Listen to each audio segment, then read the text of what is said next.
Hello guys, welcome to my channel. तो आज આપણે બનાવીશું ગવાર ઢોકળી।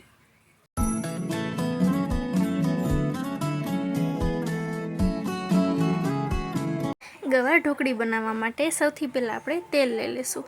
ત્યાર પછી તેમાં જીરું ઉમેરીશું અને ત્યાર પછી હિંગ ઉમેરીશું। હવે આપણે તેમાં લસણ મરચાંની પેસ્ટ એડ કરીશું। ત્યાર પછી તેમાં ટમેટા એડ કરી દઈશું।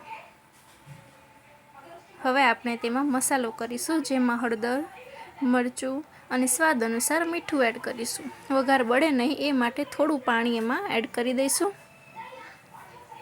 અને હવે તેમાં ગવાર એડ કરશું। ગવારને અને મસાલા સાથે સરસ રીતે આપણે મિક્સ કરી લઈએ।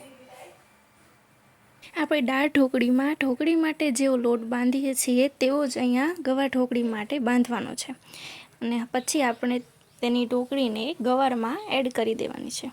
હવે આ ગવારમાં આપણે પાણી નાખી દેવાનું છે અને આ પાણીમાં થોડો એવો ગોળ નાખી દેવાનો છે।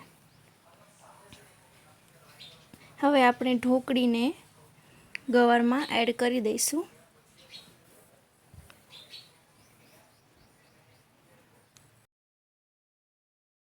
હવે આપણે સરસ રીતે તેને મિક્સ કરી લઈશું અને 4 સીટી થવા દઈશું।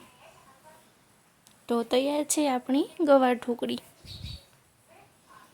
વિડીયોને લાઈક કરો, ચેનલને સબસ્ક્રાઈબ કરી દો। Thank you.